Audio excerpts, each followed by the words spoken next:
Salutations, everyone! Shadow Taurus here, and we're live streaming. I posted the Luffy versus the Akatsuki video, and I saw I was doing really well, so I decided, let's do a live stream. Let's see how that goes. So what we're gonna be doing in this video, we're not doing Kingdom Hearts today. What we're gonna be doing is we're actually going to be watching some power scaling content. I've got a couple videos lined up. I want to watch them, give my thoughts on them. So the first one we're going to be acting to is from a friend of mine. He is Goji Chronic. He posted a video on why Goku versus Gear 5 Luffy isn't close. I believe this is Namek Saga Goku versus Gear 5 Luffy. So we're going to be watching it, and we're going to see how it goes. Hey guys, welcome back to the channel. And let me start off this video by saying One Piece fans are eating good. I mean, they are right now. Gear 5 is kind of goated. Not even kind of. Gear 5 in the anime was fucking phenomenal. So, You guys have an ongoing manga. Yep. The Netflix show is coming out. Oh, yeah, I forgot about the One Piece Netflix show. I forgot about that shit. Next week, Gear 5 is set to make his debut in the anime. Yep. And speaking of Gear 5, with his anime debut coming up, it seems a lot of you One Piece fans have forgotten your place, especially when talking about... Oh, yeah. The amount of comments I've gotten on my video of like, oh no, Luffy does this, Luffy does that. It's like, it's crazy. Dragon Ball. Half of y'all are saying that Luffy beats Goku. And oh yeah, he doesn't. The other half of you guys are saying that Gear 5 is going to be more iconic than Goku's transformation on Namek. Yeah, y'all, the One Piece community's kind of stepped out of line, so they got to be put back in their place. So let's combine this sentiment to get the best of both worlds by putting current Luffy with Gear 5 up against Namek Saga Goku with Super Saiyan 1. Will Luffy vindicate his fans' claims by beating Goku, or will Goku just be too much for Luffy? Yeah, it's definitely a fight.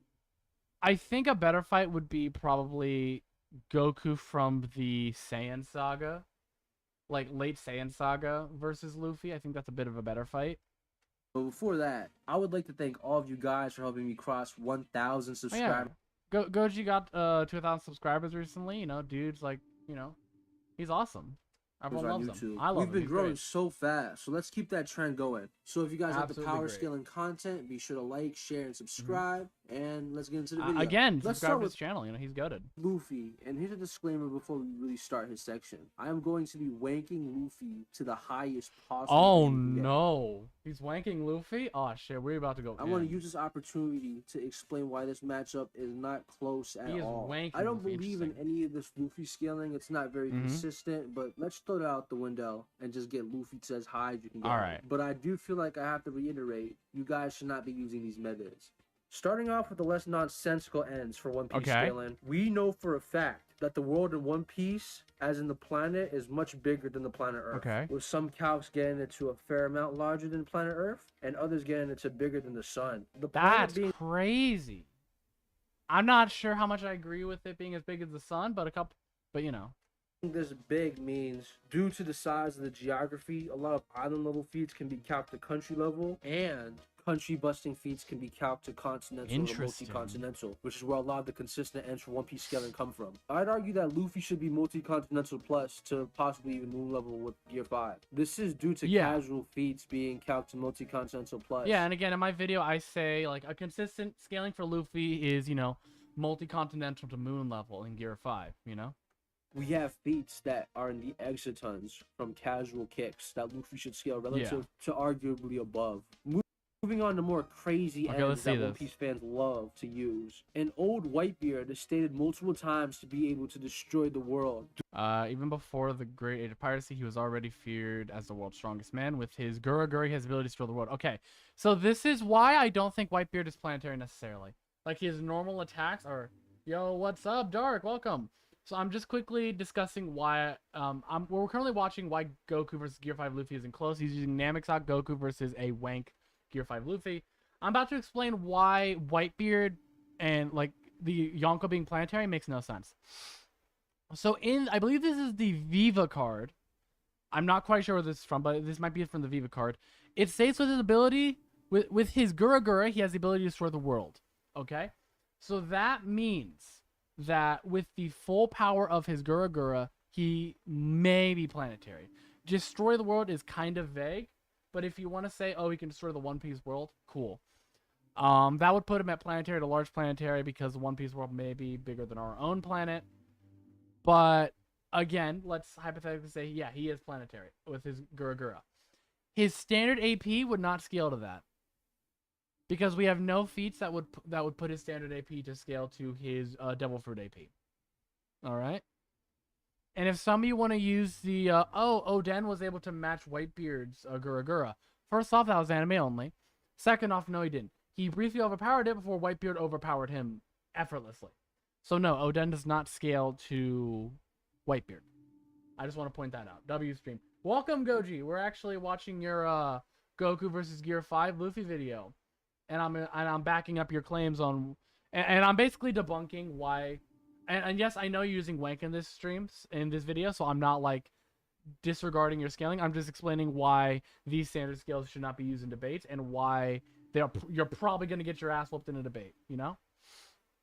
So, anyways, yeah, Whitebeard should not scale to his Gura abilities, and it's more consistent that the higher ends of One Piece are like multi-continental, maybe moon level. I think that's fairly consistent with Gear 5 potentially being moon level. I don't know. I don't think that's 100% confirmed whether or not it could be moon level because the multiplier for Gear 5 is kind of vague. We don't actually have a multiplier for it. So putting him into large to multi-continental is fairly consistent. Oh. Due to the One Piece Earth being bigger than our IRL Earth, people argue that this feat would make Whitebeard large planetary. This interpretation of Whitebeard planet busting is kind of dubious and a lot of One Piece scale. It's very dubious. It's like you could argue it's just wrong, you know, because the guidebooks always say it's with his Devil Fruit, and this is consistent as we don't see the higher end characters in One Piece ever get anything close to that. I think the closest thing is like Luffy's clash with Kaido, which is like multi-continental. I think I said it was like one, like the total energy was like 118 was it petatons, which is like decently deep into like large to multi-continental. So yeah. Will argue that it's wrong, but let's wank Luffy for this video. Like I said, let's say that Whitebeard is a planet buster. Cool. And trust me, compared to some of our later metas, this one is the most usable. Yeah, I would say at like the highest end, that's probably what if you want to like wank Luffy, that's probably the highest wank that's like feasible. Because it's not like, it is very dubious and it's very like, I don't know about that one, Chief. You know? For example, let's hear the star level meta. Level meta. Okay, okay. One Piece fans use. Current Luffy should be relative to all the other Yonkos, such as Blackbeard. I'm not sure about that. You could scale him to Kaido, but I don't know. We don't know where Blackbeard scales because Blackbeard was kind of getting folded by Law. And Blackbeard can fight Ace. The very same Blackbeard describes their struggle as the sun against the darkness. Oh no. Oh no. And due to this single statement, and I kid you not, people like to say Ace, and by extension Blackbeard, are star level. Okay, so that's like, one, that is just wrong. Because you need to prove that Ace is outputting as much energy as the star, like as a sun. Because that could just be like a hyperbolic statement, you know.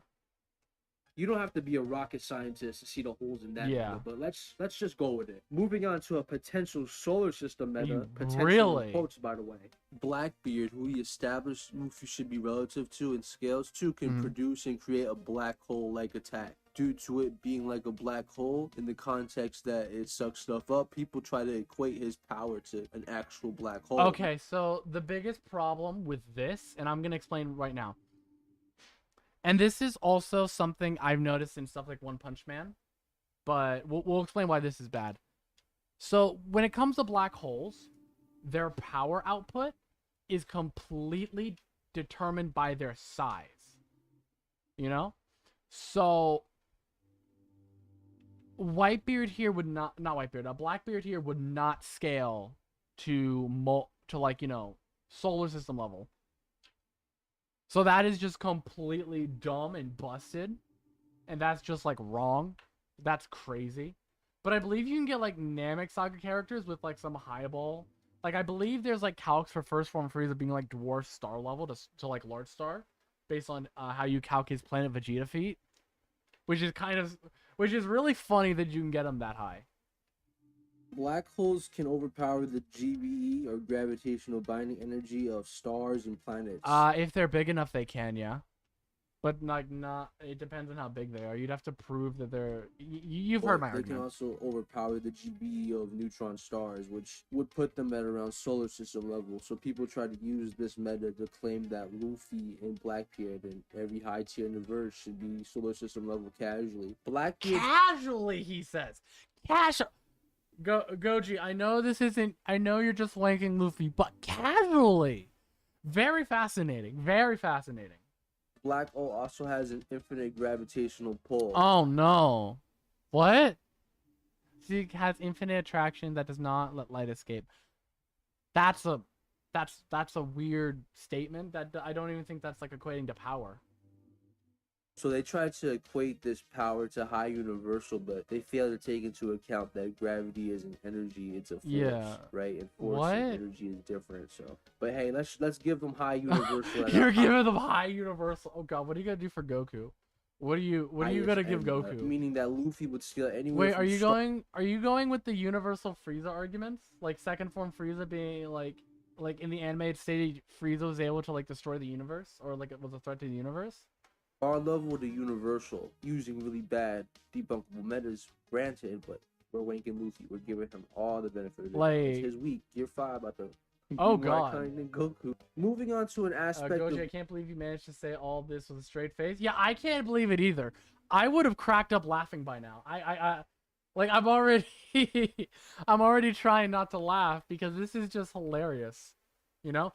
Also, bro, I am shocked right now that you're able to get away with all this footage. Luffy and not stats that I don't like have here, to... Goji, I have a question. Did you get any copyright claims on this video? Like content IDs?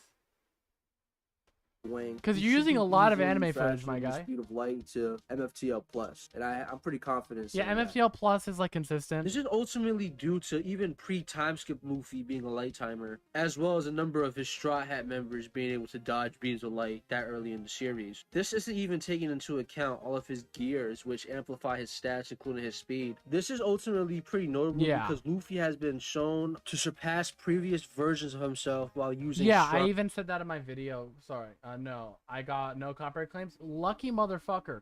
No, I was using background footage in one of my previous videos. I believe it was the KCM2 Naruto versus the DCEU Justice League, and I got content ID'd for some of the very blurred background footage I used. It was mad. I'm still annoyed by that. So I don't do a lot of anime scaling because of the fact that So yeah. Stronger gears. For example, there's a time where he got negged by Kakari while Kakari, bro, it's Katakuri. What the fuck is this Kakari? Yo, I'm sorry, Goji. I don't mean to like roast you. But what the fuck is Kakari? I'm sorry. Let's get back to the video. In Gear 4, and then in base, he was considered his equal later on. Yeah. It's debatable whether or not Luffy here was actually equal to Katakuri, as we see Katakuri is able to like react to and keep up with Snake Man. So it's debatable whether or not Luffy here is actually his equal, but saying that he surpassed like Gear 4 in his base form now, that's still fair. But yeah. Never watched One Piece? No, One Piece is actually a good series. Because I have read and watched One Piece. It's actually really good. Hockey users such as Luffy can grow exponentially. I don't necessarily think it's hockey users. I just think Luffy has crazy adaptation, as we don't see this level of adaptation through other characters in the series. We don't really see that throughout the show. I don't know the exact speed calcs, but I have seen multiplier metas getting Luffy pretty deep into MFTL plus. And considering the nature of hockey, I mean, he still scales both Naruto. Let me stop. Users and how they can drastically improve in short. I would say you could definitely like improve your hockey in the midst of combat. You know, but like overall physicality, I think that's just a Luffy adaptation thing. Periods of time. I don't think MFTL or MFTL plus is a stretch. No, I don't think so either. Moving on to the big one. Does Gear 5 have Toon Force? Personally, it doesn't matter. We're going to be wanking Luffy for this video. So let's say he has Toon Force. But if you want my honest opinion on the matter, I don't think he does. Yeah, a lot of people wank Toon Force. But what is Toon Force really? It's like very limited reality warping, you know?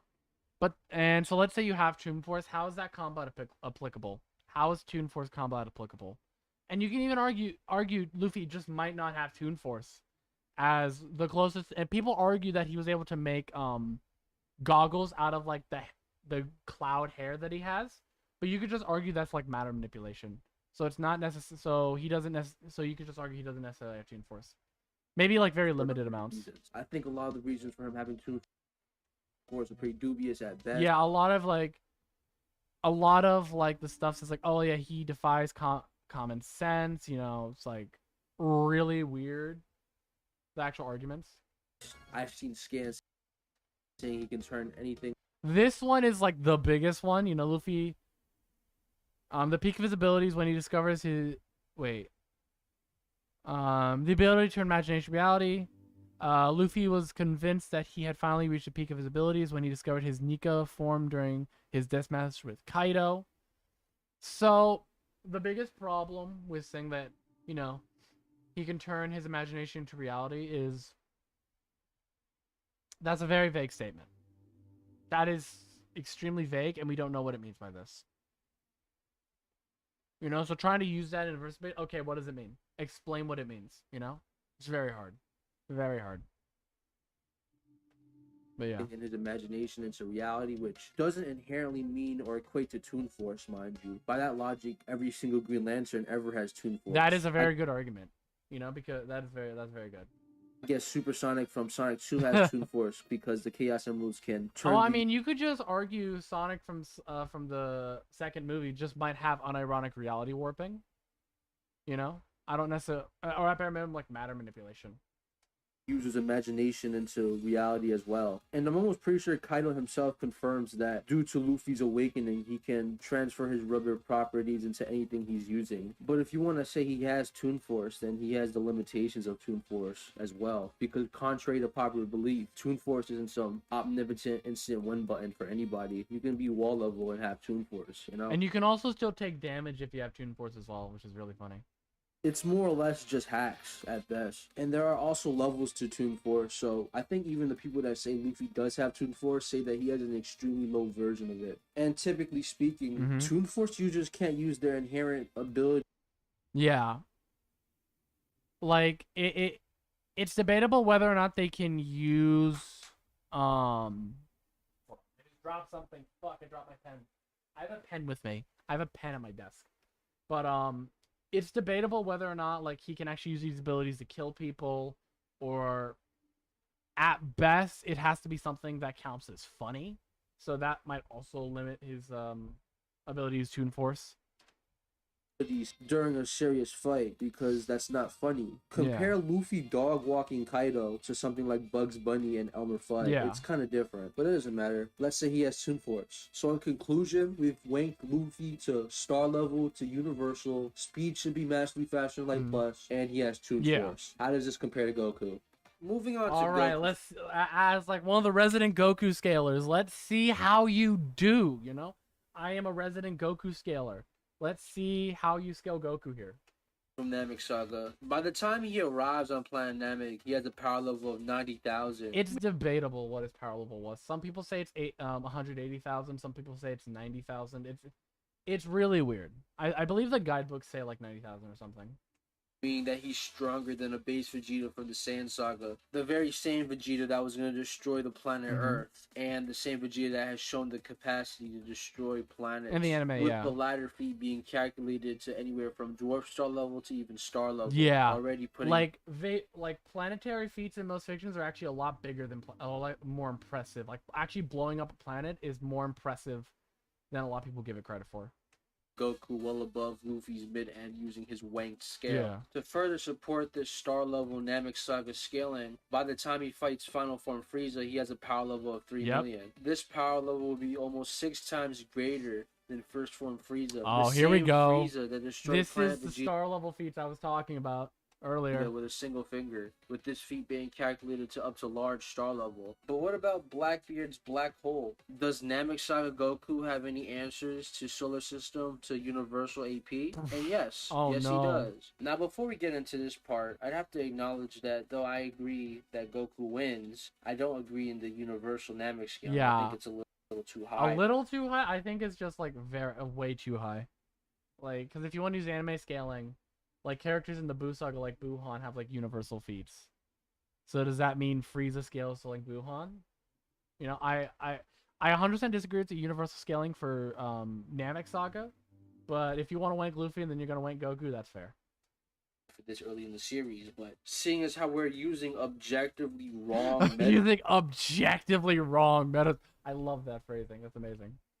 is for One Piece, I don't think Wank for Dragon Ball is going to be that Yeah. dangerous. So starting off with the solar system stuff, Frieza's destruction of planet Vegeta was calculated to large star level as previously mentioned, but it was calculated to around 0.644 foes. Base Namek Saga Goku should scale massively above this, but for this calc, let's just say that he scales to this. Seeing as how Super Saiyan is a 50 times multiplier, and we put 0.64 foe times 50, we get around 32 foes, putting Goku in solar system level off of that. Solar system Namek Saga is consistent in the anime, seeing as how during the destruction of Namek, we get a panning shot that shows the entire galaxy. Yeah, that's a crazy anime feat right there. That anime feat right there is fucking insane because you see this is an entire galaxy.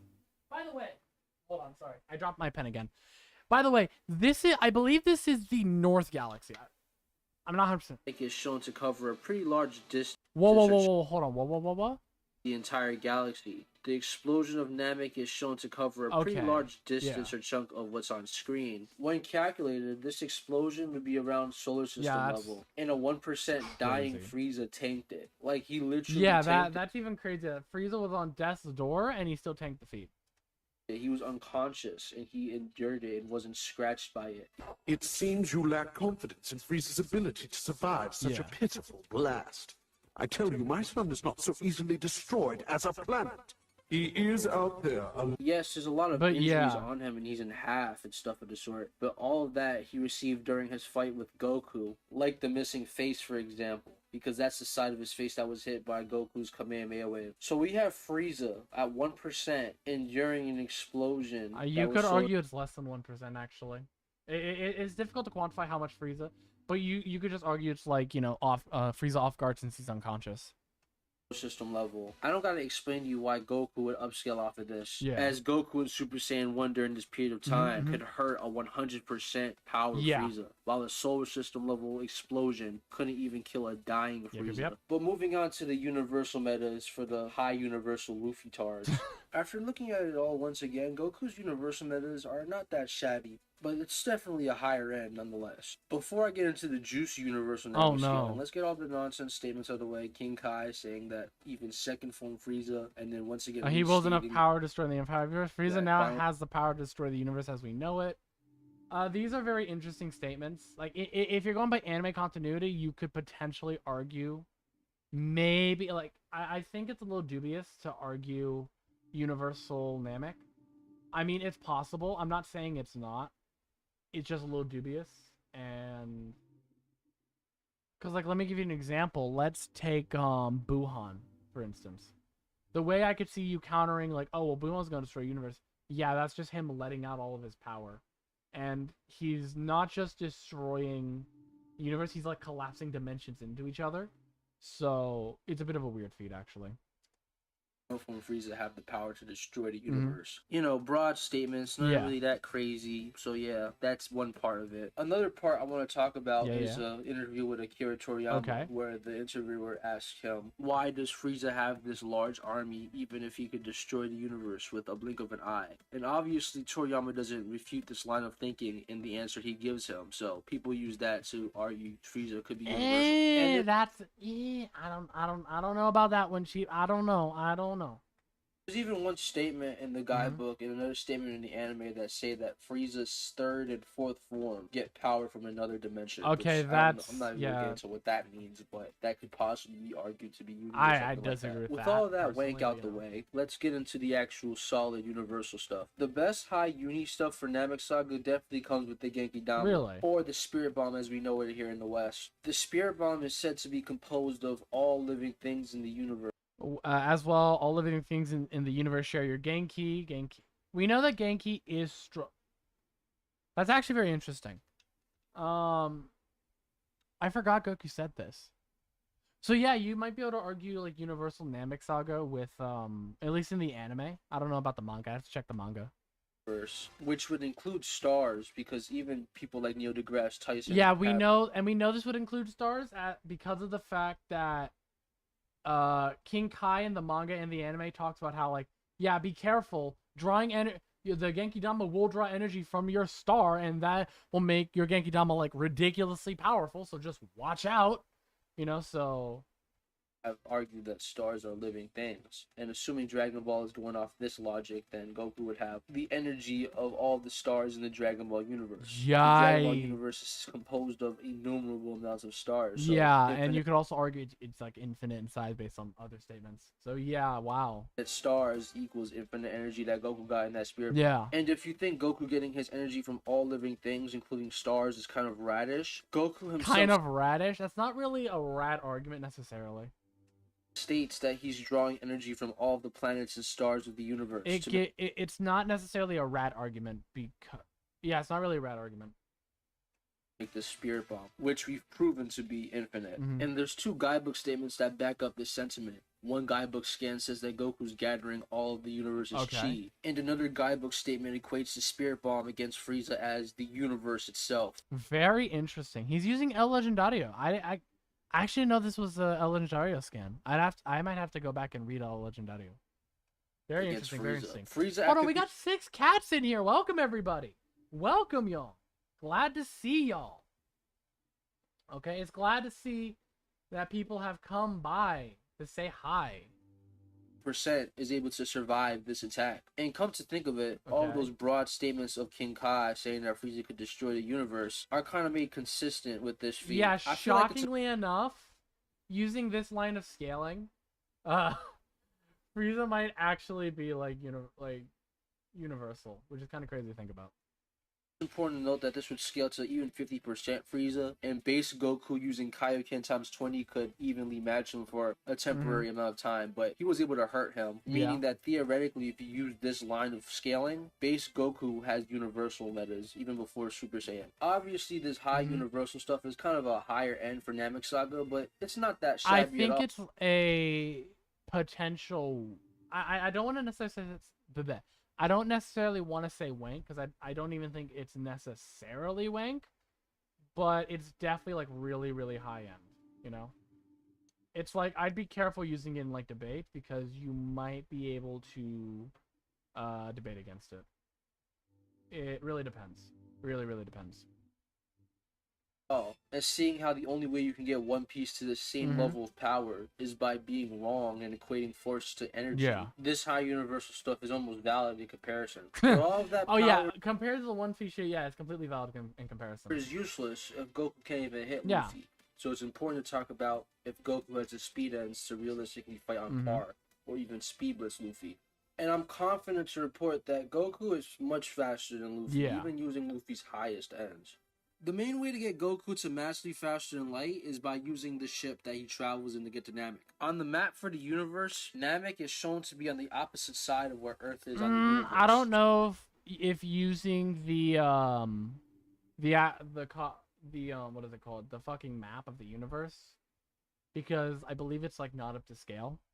So Goku's ship is able to travel from Earth to the opposite side of the universe in the span of 6 days, meaning that it's traveling at massively faster than light speeds. Because of Dragon Ball Z filler, we can get Goku's reaction and attack speed relative to this, as Goku in the filler episode has to get outside of the spaceship and fix it, and while he's on top of the spaceship, he has to react to the debris and the projectiles that the ship is passing while traveling at massively faster than light speeds. And this happened before Goku even finished training during... I think that's a little weird of a scale personally, because mainly trying to use the universe diagram we see is very, very, very tricky, very, very dubious. There's like an easier way. You could just like use power levels and just say like, oh, Piccolo has like relativistic speeds at a power level 400, and then he got like this many times stronger, so he should be FTL. And then Goku from the Namek Saga scales this much higher above him, so at a low ball, Goku should be this much. I believe in my Dragon Ball Speed Explained video, I think the end result was like Super Goku from the like Super Saiyan Goku was like 140,000 times the speed of light, or somewhere around that ballpark. So yeah, you can get Dragon Ball, and then Goku just continuously gets faster and faster and faster with the series. So it just gets crazy during this arc. So you can make the argument that Goku, while traveling the Namek, is already massively faster than the speed of light. Oh yeah, he should be massively FTL.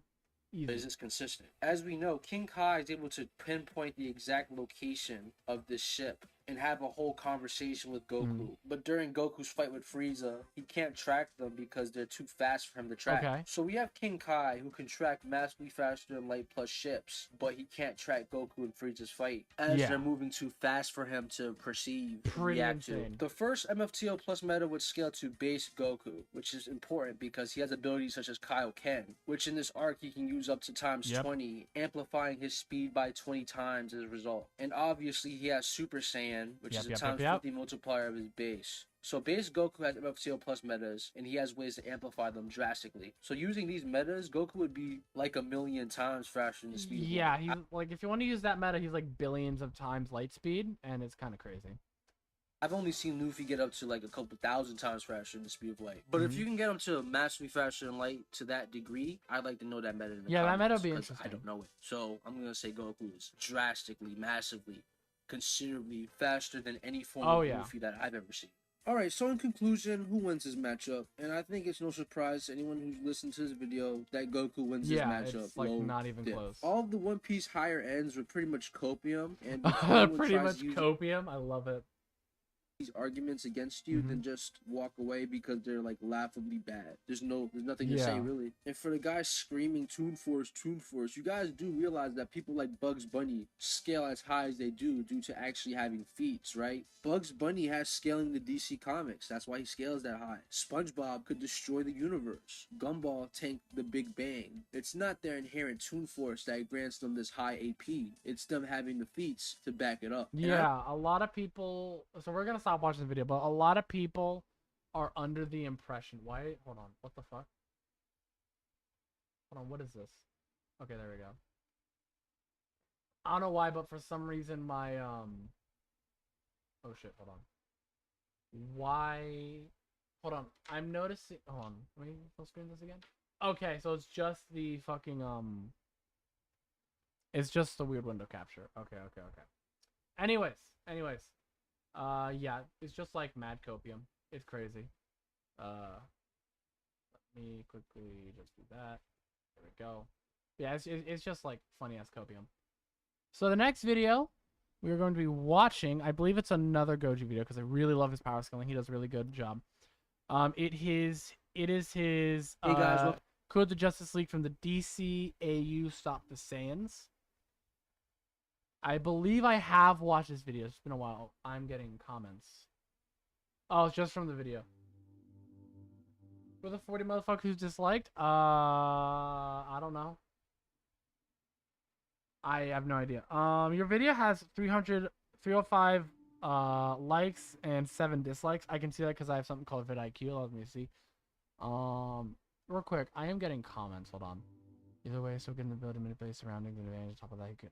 It's just people arguing against my video. And what video I'm talking about is, hold on, let me quickly go to it. It is this video. Could Gear 5 Luffy defeat the Akatsuki? And they're also arguing against my short, the Akatsuki, like, you know, destroy Gear 5 Luffy.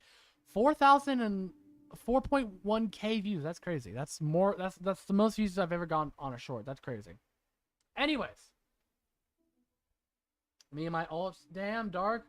Why you making 40 plus accounts just to dislike Goji? Okay, what Goji did to you other than being like a shitty power scaler? No, let me stop. Let's watch this.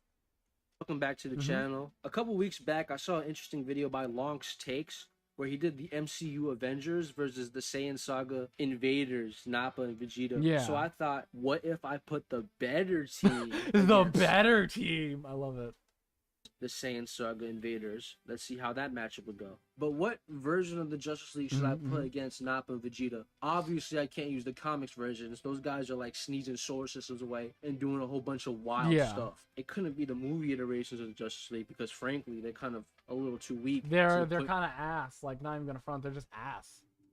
Where it would be a blatant stomp in the Saiyans' favor. And then I remembered the DCAU versions of the characters. Bruce Timm's iterations of these DC characters are probably the most iconic and recognizable. Yeah, I remember watching the Justice League and Justice League Limited as a kid. I remember watching those. I believe I don't remember where I watched them, but I remember watching them. They were really cool.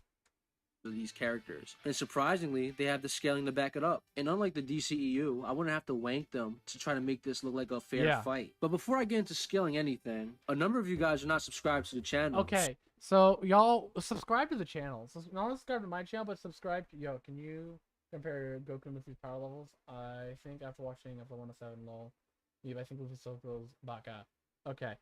So I will briefly tell you why Goku does not why Goku bullies Luffy. Okay, Luffy's best feats are like multi-continental, and if you want to highball him to Whitebeard, he's like planetary. And Goku, by the time of the Saiyan Saga, has planetary feats, like Piccolo destroying the moon in Dragon Ball Z, like early Dragon Ball Z. People scaled it to like large planetary, you know. And then by the Namek Saga, he has like star level feats. So, yeah, he does not. Almost Dark, what the fuck? I hate you. Oh, I love that. But yeah, thanks for the shadow goat, of course. But yeah, Luffy does not even contend with Goku. Not even close. It's like just. Yeah, no. So if you're here and you've seen my videos and you dig this style of content, please do consider subscribing. It helps the channel grow. So if you want to be a part of a bigger community, then you know what to do. Starting off with our Saiyan Invaders, these guys are no joke. Their entire job is that they go around. I did give you the answer. Goku stomps because he just has higher feats than Luffy does. Goku just stomps because he has higher feats than Luffy does. It do be like that. Wiping. Tier 5 beats beers? Okay.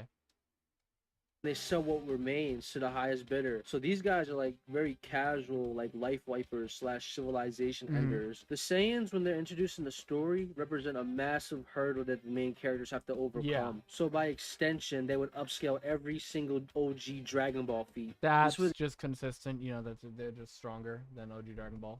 Include such feats as Roshi moon busting, Goku's Kamehameha being confirmed to be able to destroy the moon, and a vague statement of King Piccolo stating that he can destroy the world. Which I don't actually think King Piccolo being able to destroy the world is necessarily inconsistent. OG Dragon Ball would scale anywhere from moon. Does Gear 5 beat 6 past Naruto? No, it doesn't.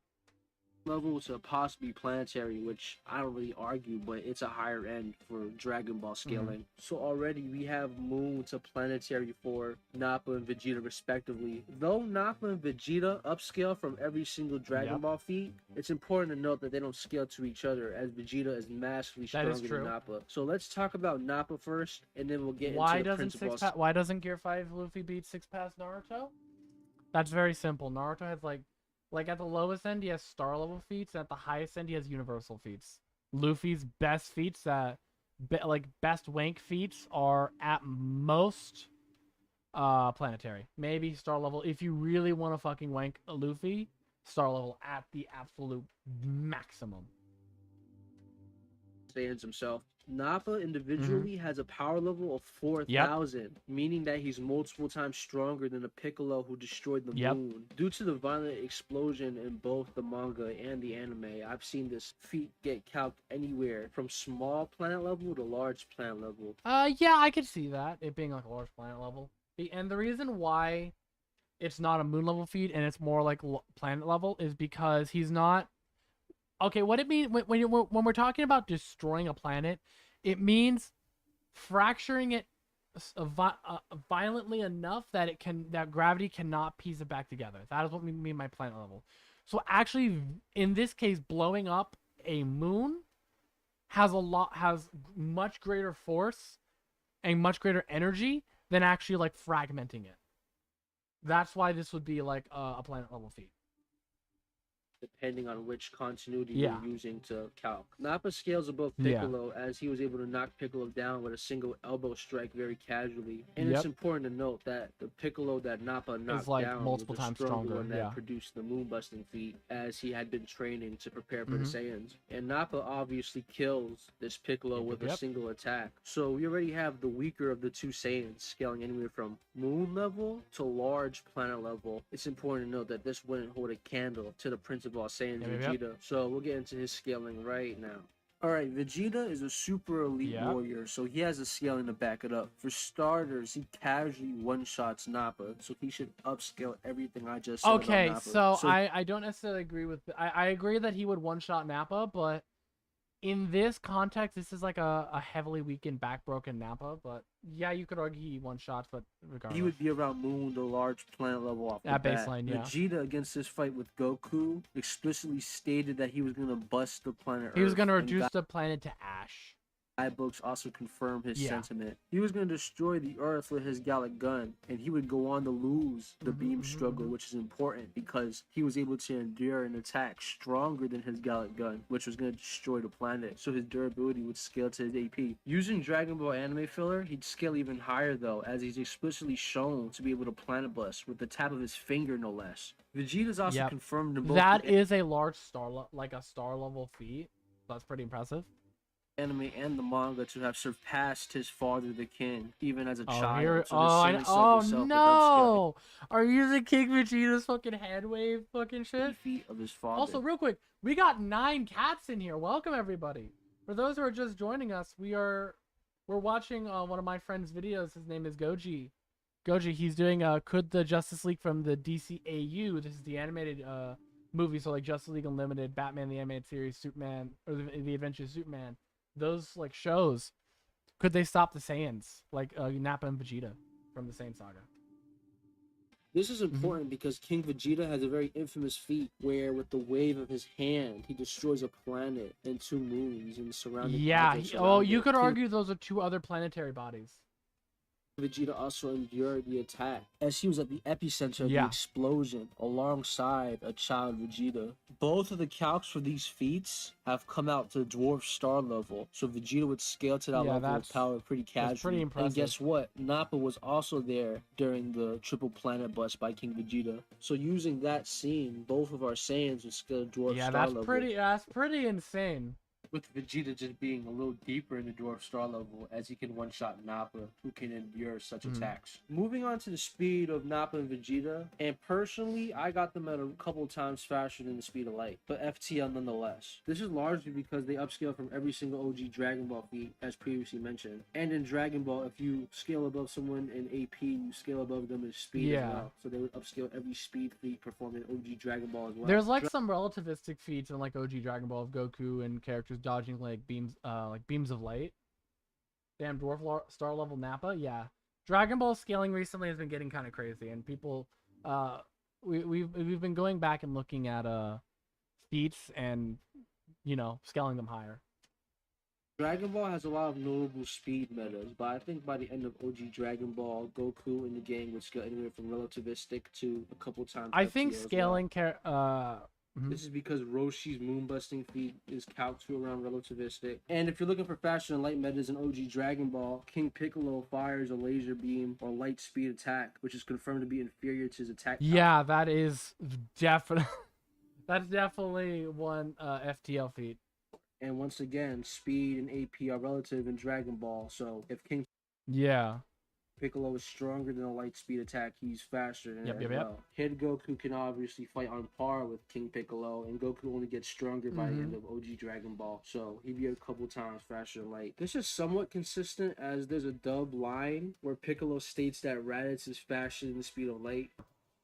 He dodged it. He's faster than the speed of light. This is a double. I Yeah, know, there's but I also think like a translation of the manga that states that Raditz is like fast and speed of light, but again, I don't use that statement because of the fact that I believe it's a mistranslation. in the original Japanese sub, it says something along the Mhm. lines of "he's moving at speeds that are impossible." Not my Yeah. main argument. I thought it was just something that was worthy Definitely to know. very But at a interesting. highest end, the Saiyans would scale to massively faster than light. This is because they're stronger than King Kai. King Kai, during the Namek saga, is able to track and talk to Goku while he's on his spaceship on the way to Namek. The ship's speed has been calculated to around massively faster than the speed of light. The Saiyans God. scale above this as they're stronger than King Kai. And once again, speed and AP are relative in Dragon Ball. That's, So if you're stronger than someone, you're faster than them as well. Obviously, this is a higher end for the Saiyans, but it's along the lines of Dwarf Star level Yeah, scaling. that It's a I higher think end. I think consistently. definitely these a guys will be very around interesting line of scaling, you know, but it's not necessarily inconsistent. couple times faster than the speed of light. Alright, now that we've gone over the Saiyans, let's go over the Justice League and see if they have what it takes to take on Nappa and Vegeta. It's important to talk about which version of the DCAU Justice League we're talking about, as there's multiple versions and hundreds of members by the league's prominence and power by Unlimited. So it's important to talk about or limit ourselves to the main six, so it's not like a thousand people versus two. Yeah. And yeah, I know there's technically 7, but Batman is kind of a non-factor. A lot in of this people are like, oh, but Batman's planning Batman with prep time. What is he gonna do against the Saiyans? They don't have any. They don't really have any weaknesses. You just have to beat them down, and Batman does not have anything to beat them down like that. That's what pisses me off a lot about people saying like, oh, Justice League versus insert people. Like, oh, Batman with prep time. Batman with prep time. He's fucking human. At best, he's maybe superhuman. Fuck off with that. fight. So to really be specific about it, I'm only going to be talking about Superman, The Flash, Hot Girl, Wonder Woman, Green Lantern, and Martian Manhunter. Alright, so let's start with Green Lantern. John Stewart Green Lantern, to be specific. And if you want lower ends for the average Green Lantern, then they would be around Multi-Continental. This is because a few stragglers left that were exhausted and had little power left were confirmed to be able to destroy half the planet. What's the plan? Okay. We're gonna use every bit of power we have left in our rings. Take one last shot at the android. A blast like that could destroy half the planet. That wouldn't be that would be higher than Multi-Continental. A lot higher. That you could argue that might be moon level. Half a planet's better than none. Considering there's a decent chunk of Green Lanterns left who would be able to perform. Oh, I guess since together, it's multiple it would be Green around Lanterns, yeah, it would be Multi-Continental. Multi-Continental for each Green Lantern. It's important to note that this wouldn't scale to the base of any Green Lantern, as they're weak and have little power left. For a line of scaling that's probably more consistent and closer to each Green Lantern's base of power, it is estimated that it would take around 1,000 Green Lanterns to hold the sun. A construct. Something to hold it together. It'd take 1,000 lanterns. Even if you lowball this statement and say it would take 1 billion Green Lanterns to hold the sun, each Green Lantern would still have to be outputting at least small planet levels amount of energy. Seeing how this is a... That's pretty impressive. And since it would take like 1,000, you just divide how much energy. Well, yeah, that's actually that's pretty impressive. Massive lowball, as the statement said it would take 1,000, and we're assuming it would take 1 billion. This would likely mean that the stronger, more prominent Green Lanterns, such as John Stewart, would be in that planet. Yeah, that's very fair, and that's a low end, by the way. It's one let everyone know that's a low end. This is consistent as Sinestro, the main villain for Green Lantern, has a ring that is confirmed to be able to destroy planets. John Stewart has consistently shown relativity to Sinestro and is able to beat him, meaning that this line of planetary Green Lantern scaling is consistent. So with one member of the league out the way, let's that's very move fair. to Hot Girl. Hot Girl is a character who should consistently be in that planetary area in terms of power, just like Green Lantern. She's able to tank attacks and harm Sinestro. States that she can take on the average Green Lantern without her mace. No weapons, no weapon. You think I need this mace to take you down? She's very confident, definitely. Established, the average Green Lantern should be around small planet level to possibly planet level. So Hot Girl stating that she can take them on without her main weapon does a lot for her scaling. Planetary Hot Girl is also very consistent, as Mongol, who possessed a weapon that could destroy an entire planet. Its power can decimate planets. and I'm inclined to believe that it would planet bust as opposed to surface level destruction. Okay. As when Mongul threatens to use the weapon on Superman's home world, Superman says that Krypton is already destroyed. So it's clear to me that Mongul was clearly Yeah. talking about Fair planet enough. busting. Hot Girl is able to casually, with one swing of her mace, nullify and redirect this planet-destroying beam. So Hot Girl would scale to planetary. Definitely a very funny and interesting feat. Also, we got 10 people. Welcome, everybody. Thank y'all for stopping by. Consistently and casually as well. Hot Girl is far from the strongest member of the league, with her being significantly weaker than even Wonder Woman, as the same mace that could redirect planetary attacks was shown to bounce off of and do no damage to someone that Wonder Woman could fight on par with, meaning that Wonder Woman by extension would scale to that casual planetary realm of power. I'm not going to talk about the Flash at the moment. I'm going to save him for the speed section. So moving on to Manhunter, who is in my opinion to be the second strongest heavy hitter in this lineup of people. Really? Though he's lacking independent feats, he performs vastly better than Wonder Woman on a numerous amount of occasions. Okay. Being able to stomp and fight people that slam Wonder Woman. One inverse example of this is John scaling to Calabac, who's someone that he should scale above due to staggering and injuring Lobo, who can casually beat Calabac. John himself also has a funny moment where he's able to throw Metallo on Calabac so hard that Calabac is knocked over by the collision of the two. Calabac is someone who remember can to drop likes, peeps? Yo, plus Ultraman. Thank you, brother. Appreciate it. Is that the plus Ultraman? I haven't seen this man in a long time. What is good, dog? casually beat Wonder Woman and stomp her out. So, I mean, you know, John should upscale from that. All right, moving on to the speed of the Justice League. Whoa. Did we just ignore Superman? Wait a minute. Well, what about Superman? Why are we ignoring Superman? Are you saving for this is okay. Oh crap! I accidentally muted it. First should scale relative to each other in terms of speed. So we'll start with lower ends and work our way up. Starting with casual relativistic feats, a lot of the Justice League have light timing feats. Yeah. This is mostly due to Green Lantern's ring producing a light attack. And it's stated by Sinestro that his ring moves at the speed of light, and Green Lantern should move relativistic to his. And the beam would be light speed. Granted, there are ways to get the Green Lantern's light to be faster than the speed of light, but for the moment, let's just stick at light speed. Wonder Woman has a feat where she was able to dodge and block these Green Lantern-esque beams, and the exact calc for it. That's a lot. Holy shit! That these beams would be moving at the speed of light would come out to around relativistic. This is consistent, as guidebooks state that Wonder Woman is able to deflect laser beams. Obviously, most of the core league would scale to this feat, so that means that at low end, the Justice League would be around relativistic. Pretty good, actually. But once again, using Green Lantern metas, no-name Green Lanterns are able to travel from Oa to Earth in the span of less than a day. Oa is in the center of the universe, so Green Lanterns being able to travel from there to Earth would easily be a massively faster and light speed. My biggest problem with that is that's more of a travel speed thing, and we don't know if that would necessarily translate to their combat speed. This level of speed would easily scale to most of our core Justice League members. So the league, if you use this line of scaling, would be around massively faster than the speed of light. Again, as I'm gonna preface, that's a travel speed feat. We don't necessarily know if that would scale to combat speed. You might be able to argue, since they're using their rings to perform this feat, they might be able to amp their physical speed to like their combat speed. But that's a little dubious. I'm not 100% sure if that would work necessarily. Seeing as how this is the speed part of the Justice League scaling, it'd be a crime to not mention Flash at all. For starters, the Flash has multiple statements confirming him to be the fastest man alive, meaning that he would upscale from even the fastest Green Lanterns. Massively faster than light. I don't know. Maybe in travel speed, maybe. Flash is also consistent as he's able to catch Lobo's bike. Lobo's bike is able to travel galaxies in an implied very short amount of time, so Flash would scale to that level of speed very casually. So to wrap it all up, the Justice League should be around relativistic to faster than light to massively faster than light. Obviously, the Flash would just be a little deeper or like way deeper into massively faster than light. But my overall point being that these guys in the league... I mean, I'm not necessarily against it. It's a little bit of a weird scaling to scale them to travel speed. The Flash, I would say his travel speed to combat speed might be a little more consistent.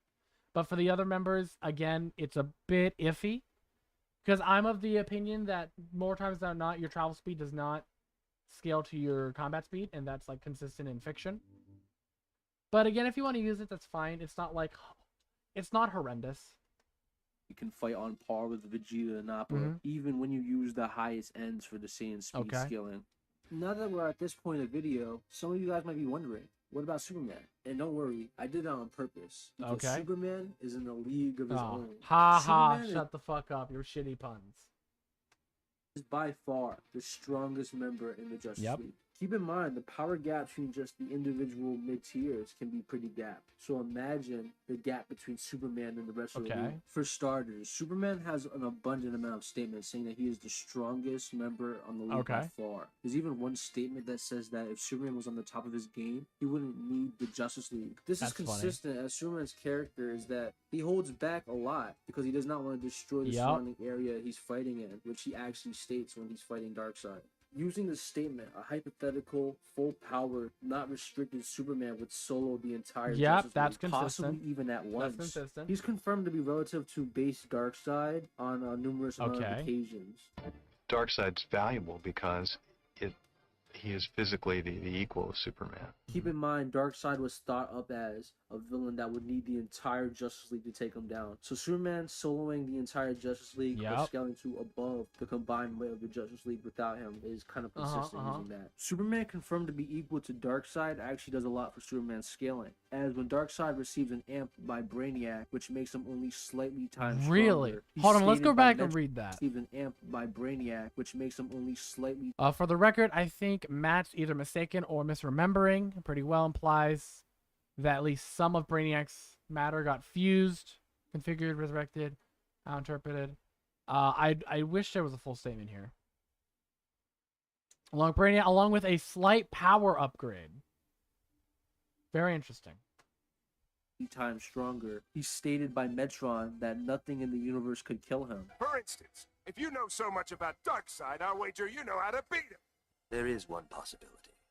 One thing in all the universe that might, but no. This would include stuff like any other Justice Leaguer, the Black Hole from Superman the Animated Series, Aquaman's Trident, which can ban Okay. I don't know about these, Chief, okay? This is a little more suspect, okay? A lot of this DC scaling's like a good bit of this higher end DC scaling is kind of suspect. I agree with the Superman scaling above all the Justice League combined, but this part is a little sus. the Black Hole from Superman the Animated Series, Aquaman's Trident, which can banish and hurt extra-dimensional beings, and missiles that are stated to be able to destroy entire solar systems. Seeing as how Superman was confirmed to be equal to base Darkseid, and this Brainiac-infused Darkseid is only a little bit stronger, Superman would scale to this. This is consistent as Superman can actually harm this Brainiac-infused Darkseid. So everything I just mentioned would kind of scale to Superman. Okay. This cosmic level of power is consistent as Darkseid, while siphoning and stealing Superman's power, stated that with Superman's power, Brainiac went from devouring planets to being able to consume the entire universe. Before Brainiac had the power to devour planets, now he can consume an entire universe. That's actually a crazy statement. That sussy wussy, shut the fuck up, Dark. Oh my god. But that's very interesting because I could put. And Superman has the speed to back it up as well. This is ultimately because Superman should scale to every single speed feat that doesn't belong to the Flash. And even then, there's a statement when talking about the Flash's speed that says that even Superman has trouble keeping up with the Flash. The fact that in this entire universe of superheroes that they decided to say that even Superman has trouble keeping up with the Flash implies to me that Superman is the fastest person who is not the Flash. Meaning that he should upscale from every single Green Lantern feat as well. This is kind of consistent as while weakened, Superman performs a faster than light speed feat, being able to fly to the sun in less than 3 minutes. And Oh, for more you're speed also using the Justice League action? Wait, is he using Justice League action as well? I just realized. I mean, if he is, that's interesting.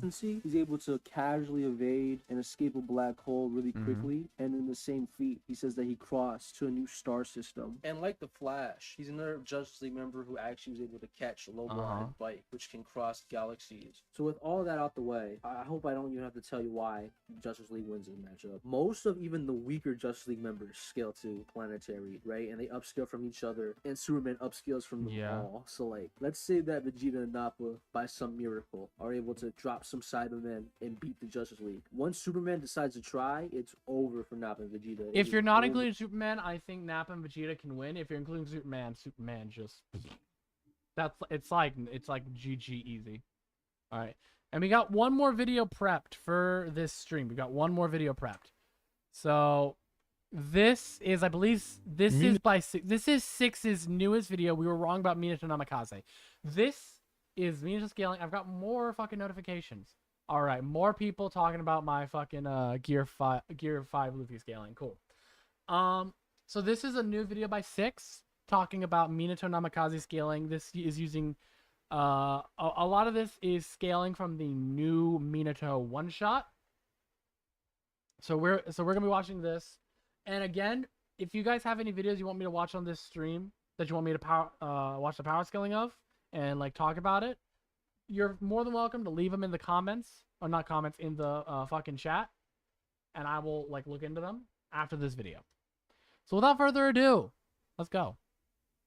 Minato is the ultimate shinobi. Recently, Minato got his own special one-shot manga, and I have yet to talk about it, and it's long overdue. The manga follows Minato when he is a 14 or 15-year-old. 14 to 15. I don't actually know if that's true.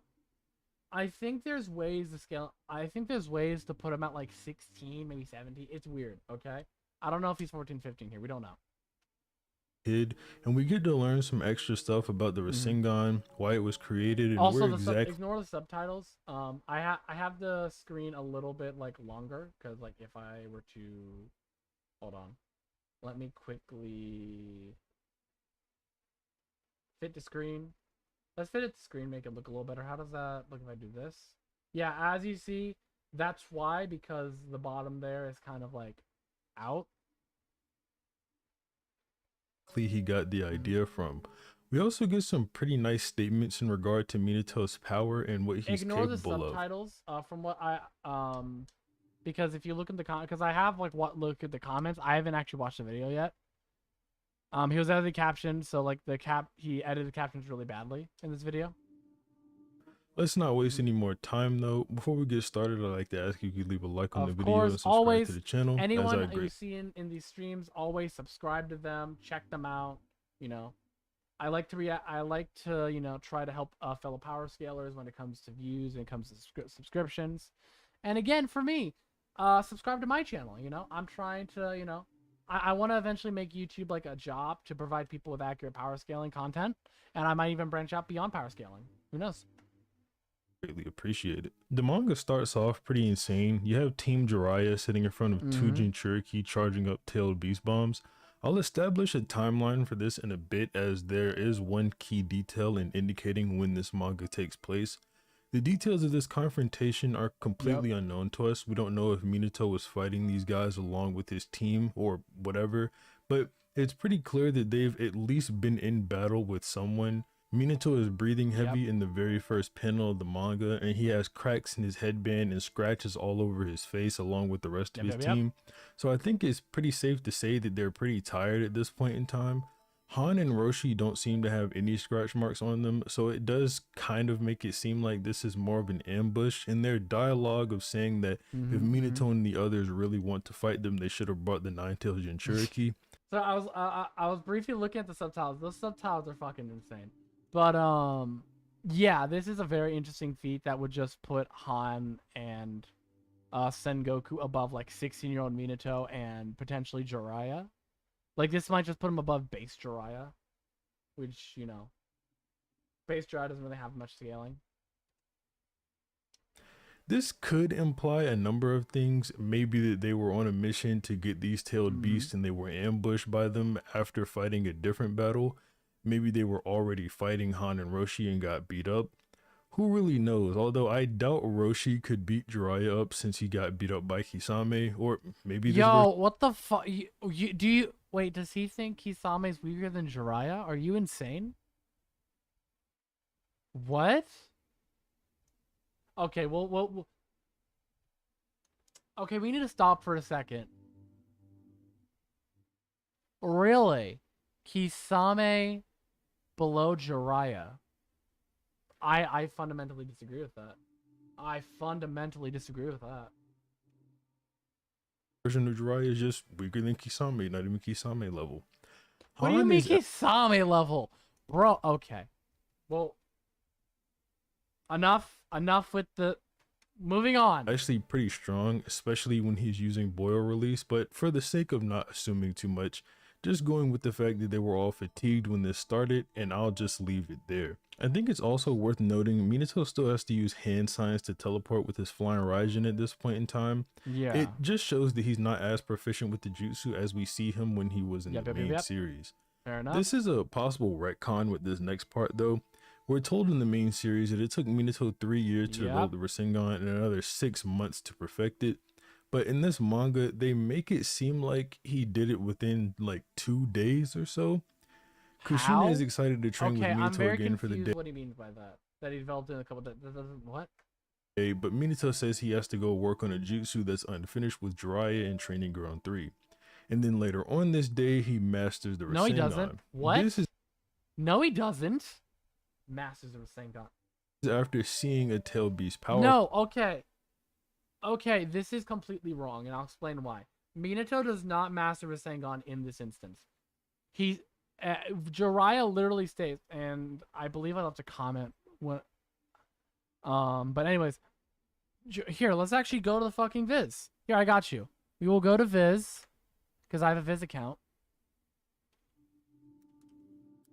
Here it is. World of Spiring Sphere. Okay, we're on Viz now. Welcome to Viz, everybody. We're going to go to the chapter. We're going to look at the fucking panel. By the way, yes, I use Viz. Okay. So yeah, I've used this before. So he creates this Rasengan, right? It's taken form. He calls it the Ice Pop inspired Nimbus Jiraiya Twin World Spirit, which is a really bad name. Jiraiya says, and you can see it right here. You can't see it, but well, in any case, you've completed the first stage of developing a new jutsu. And we know, based on what they were talking about when they're talking about like rotating in 2 directions, this probably means he learned the first stage of the Rasengan. So then, this is simply a stage 1 Rasengan. For the first time with the tail beast bomb in the first few pages, which is where he got the idea for the jutsu in the first place. Minato's team also tells him they need to go report their mission to Lord Third. I guess it's possible he's talking about another mission they went on, one off screen and not the one from the first page, but it does seem like he's referencing that since that's the mission we saw them go on at the beginning of the manga. So unless the first scene in the manga takes place 3 years before the rest of the manga, this is a retcon. And I do also just want to say, Kishimoto draws the difference between 12 and 15-year-olds very distinctively. The characters from part 1 to Shippuden perfectly illustrate this idea. Let me explain why that's important, but to do that, I'll have to show you how I got to the conclusion of Minato's age. In the same scene where Minato is talking to Kushina, we see Kakashi, Guy, and Obito talking to each other in the background. None of them have their ninja headbands on, so it can be concluded that they aren't out of the academy yet. Although we do know that they are in the academy because Guy and Kakashi know each other and they met at the sign-ups for the academy. So it's probably after they enrolled, so they're around 4 to 5 years old. And considering Minato is 10 years older than Kakashi, that makes him 14 or 15 at the time of this manga. That's not terrible logic. Or at least at the time of this panel. So if the other mission was 3 years ago, then Minato should be 12 at the beginning of this manga. I don't agree with that. These 2 panels are direct on face shots of Minato at the 2 points in time I'm talking about.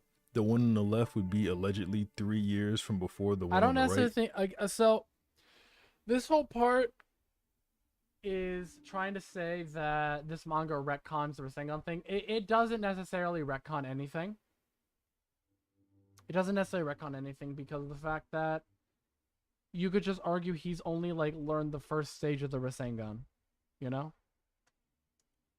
He looks the same age to me. I'll show a few examples of Kishimoto drawing a character going from 12 to 15 years old to illustrate this a little bit more. Here is Kakashi at 12 and then 14. Here is Naruto at 12 and then 15. Here is Sakura at 12 and then 15. And here is Sasuke at 12 and then 15. All of them look much different between these two ages, so I'm not buying that this first scene was from 3 years ago. So I'm calling a retcon. Again, as I've explained, not necessarily retcon. Minato learned the Rasengan in a few days as opposed to 3 years. Guess that just makes him more of a prodigy, I suppose. Then we get a callback to part 1 when Jiraiya and Minato are training, and Jiraiya talks about needing your chakra in the direction of the whirl on your hair, just like he does with Naruto when Naruto is learning the Rasengan. We learn that Minato has 2 whirls, and this is a sign of a genius and gives Minato an incredible grasp of ninjutsu, which I guess makes sense with the fact that he forms the Rasengan after learning this information, and he just has to need the chakra in both directions at the same time. Okay. This is effectively the human version of a tailed beast bomb, and he's already got the flying Raijin at this point. I just wanted to take note of the fact that Kushina is watching Minato at this point in his training doing the Rasengan and whatnot, but that'll become important later. Okay. Minato decides to name the jutsu the Ice Pop inspired Nimbus Jiraiya Twin Whirl Which, by the Sphere. way, that's a terrible name. Jesus, Minato. You gotta learn better naming better naming schemes. Which is an absolutely awful name. It's the worst jutsu name I've ever heard. I mean, but true. To be fair, its competition was another jutsu name for Minato, the Scorch Style Nimbus Gale Jet Black Arrow Formation. Yeah, that's Zero. also a very bad name. Jesus Christ, Minato. Get your naming schemes together. So yeah, definitely Minato's weakest attribute. We then get from Minato's perspective the reason he created the Rasengan in the first place, and that's to protect Kushina. He says, we're in the middle of a war, and we don't know when we might be sent to the battlefield. That's why I wanted to give you a new jutsu that is specialized for battles against Biju and Jinchuriki, and works in concert with your own Jinchuriki chakra volume. Alright. Then he says he doesn't want to lose her, and in an emotionally vulnerable moment, Kurama starts trying to take over Kushina's body, similarly to how he did Naruto. Kurama just capitalized on a wholesome moment. You'll love to see it. Minato calls it out as tailed beast mode or beatrification, and then gets hit by Kurama's tail off guard and sent flying. I just want to take note of the fact that Kurama's chakra, before getting tamed and rid of its hatred, is still acting like a poison. This is shown whenever he hits Sakura during the fight between Orochimaru and the Four Tails. Just to take into account moving forward that Minato is essentially poisoned going on. Kurama tries to strike Kushina with his tail, but it's suddenly stopped by a ceiling barrier, and Kurama doesn't know who it is, but it's obviously Minato. Now is where the controversy comes in. I'm going to give more than one translation for this because it's one of the I know what he's doing. Oh, this is gonna be fun. main points of controversy, but at least in the Viz original release for the one shot, Kurama says the brat, he's not of the Uzumaki clan, and yet he's augmenting the tetragram seal in his own style. A most powerful shinobi ranking alongside first Hokage wait, Hashirama. guys, I'm so sorry. Give me just 1 second. I'm getting...